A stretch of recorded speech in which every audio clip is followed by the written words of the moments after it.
Welcome to Celebrity Scoop, where we dive into the latest on the royals and beyond. Today we're embarking on a fascinating journey, a journey marked by a surprising turn of events.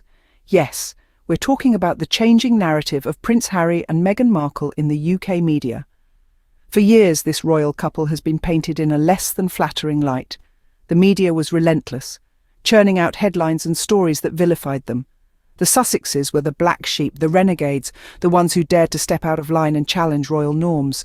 Their every move was scrutinised, their every decision criticised. But recently, something remarkable has happened. The tide is turning. The winds of change are blowing through the UK media landscape.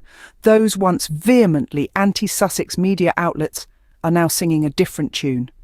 And one of the leading voices in this choir of change, none other than UK's Channel 5, a network once notorious for its anti-Sussex narrative. In recent months, this network has aired not one, not two, but 3 documentaries that have gone against the grain, surprising viewers with their balanced portrayal of the Duke and Duchess of Sussex. The tone is shockingly different, the approach noticeably fairer. So what's driving this change? Is it a newfound respect for the couple? Or is it the media's attempt to stay relevant in a society that's increasingly sympathetic towards Harry and Meghan? Regardless of the motivation, this shift in narrative is worth exploring. It's a testament to the power of public opinion and a reflection of a society that's beginning to question the narratives it's been fed. As we delve deeper into this surprising shift, remember, the truth has a way of coming out, no matter how many layers of propaganda it's buried under. And it seems like the truth about Harry and Meghan is finally cracking through the surface. Stay tuned as we delve deeper into this surprising shift. Let's dive in, shall we? First up in this media shift is Channel 5's documentary Megxit Inside the Sandringham Summit. This piece is a far cry from the smear campaigns we've seen in the past. It's more like a televised version of Harry's memoir, Spare. The documentary doesn't shy away from laying out the events in a clear chronological order, allowing viewers to truly grasp how Harry was backed into a corner. The narrative here is strikingly different. For the first time, we see multiple commentators acknowledging what Harry has been asserting all along, that he was treated unfairly and overlooked. The documentary doesn't gloss over William's fury. In fact, it highlights it several times. But perhaps the most telling moment comes at the end of the documentary, when a royal expert says, "If the palace had chosen option 3, we wouldn't be here." Yes, you heard that right. The media is finally admitting that the half-in, half-out plan, the one Harry and Meghan proposed, could have saved the monarchy from this turmoil. This documentary is a significant departure from the media's previous narrative. Instead of painting Harry and Meghan as the villains, it actually acknowledges their struggles and the unfair treatment they received. It doesn't just focus on the glitz and glamour of being a royal, but rather, it delves into the harsh realities behind the scenes. The Megxit Inside the Sandringham Summit documentary is a refreshing change, showcasing a more balanced view of Harry and Meghan's decision to step away from royal duties. It's a step in the right direction, giving the public a glimpse into the real reasons behind their decision and the struggles they faced along the way. This shift in narrative is not just surprising, but also highly significant. It indicates that the media is finally starting to recognise the truth behind the Megxit saga. It's a welcome change, one that hopefully signifies a more balanced and fair portrayal of Harry and Meghan in the future. A significant shift from earlier narratives, wouldn't you agree? Next we have Harry. Can he ever be forgiven? That paints a very different picture of the Sussexes. The portrayal here is not just sympathetic, it's almost adoring. The documentary, which could easily be mistaken for an apology, begs the question, can Harry ever forgive the media for their relentless attacks? The documentary highlights Meghan's remarkable success in California. It doesn't shy away from praising her entrepreneurial spirit and her ability to bounce back from adversity. Commentators in the documentary openly laud Meghan's resilience, her determination, and her ability to carve out a meaningful role for herself in a foreign land.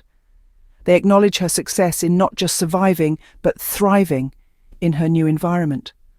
One commentator goes as far as to label Harry and Meghan a golden couple, a term that would have been unthinkable in the previous narrative. They are recognised for their undeniable star power and their ability to capture the public's attention. Their popularity, it seems, is not just surviving the media onslaught, but thriving in spite of it. In a surprising turn of events, the documentary also dismisses the rumours of a pending divorce between Harry and Meghan. The rumours, it suggests, are nothing more than jealousy-driven nonsense, a desperate attempt to undermine the couple's success. They argue that the couple's relationship is stronger than ever, a testament to their shared commitment and love for each other. The documentary ends on a powerful note, reminding us of Harry's commitment to Meghan. Harry has always said this is a forever marriage, the commentator recalls, reinforcing the strength of the couple's bond. Another break from the norm, showcasing a more empathetic view of the couple.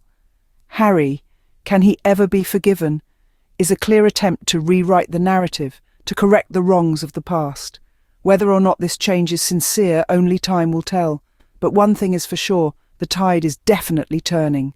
So, what's fueling this sudden change in the media's stance? The answer is as clear as day. The narrative has shifted. The public, ever watchful and discerning, has begun to see through the smoke and mirrors. They're starting to understand the truth behind the headlines and the unfair treatment that Harry and Meghan have endured. This change, though gradual, has not gone unnoticed. The media, which had once been a significant player in the anti-Sussex campaign, now finds itself on the back foot. It's a classic case of trying to stay relevant in an ever-changing landscape. The public sentiment is shifting, and the media, desperate to keep its audience, is attempting to align itself with this new narrative. But let's be clear about one thing, this isn't about fairness or justice, it's about survival. The media is a business after all, and businesses need to adapt or risk becoming obsolete. The vilification of Harry and Meghan was profitable for a time, but as public opinion changes, so too must the narrative. This sudden shift in the media's stance has raised more than a few eyebrows. After years of relentless attacks, the media is now portraying Harry and Meghan in a more sympathetic light. But is this genuine change or merely a survival strategy? Are they truly remorseful, or are they simply trying to rewrite history to paint themselves in a better light? It's a difficult question to answer, and one that only time will reveal. But one thing is certain, this narrative shift is significant. It signals a break from the past and a step towards a more balanced portrayal of Harry and Meghan. And while we may question the intentions behind this change, its impact is undeniable. It's bringing the truth to light, chipping away at the propaganda, and allowing Harry and Meghan's side of the story to be heard. In the end, it's a change driven by public sentiment, but is it genuine or just a survival strategy? Only time will tell. But what does this shift mean for Harry and Meghan and the royal PR machine? This shift signifies a major turn of events. It's a breath of fresh air for Harry and Meghan, who have been under harsh scrutiny for years. The shift in narrative means that their side of the story is finally being told, their voices heard, and their experiences validated. This doesn't erase the past, but it does provide an opportunity for a new beginning, a chance for the couple to finally step out of the shadow of constant criticism and into a more balanced light. But more importantly, this shift is a blow to the royal PR machine.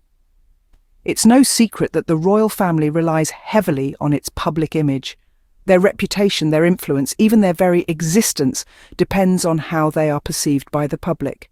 The media has been their most powerful tool, shaping narratives and controlling public opinion. But now, as the media begins to question and critique their actions, the royal PR machine is starting to crumble. It's a crack in the facade that could potentially widen into a chasm. This doesn't mean that the royal family is going down. Far from it. But it does mean that they can no longer control the narrative as they once did. They can no longer silence voices of dissent or sweep uncomfortable truths under the rug. The media, once their greatest ally, is now starting to question them, and the public, once their loyal subjects, are now starting to see them in a different light. So, the shift in media narrative is more than just a change in tone. It's a change in power dynamics, it's a challenge to the status quo, it's a call for accountability, and most importantly, it's a step towards truth and transparency. This shift is a significant step towards truth and transparency, marking a new era for the Sussexes. The media landscape is changing, and with it the public's perception of Harry and Meghan, and that, ladies and gentlemen, is a game changer.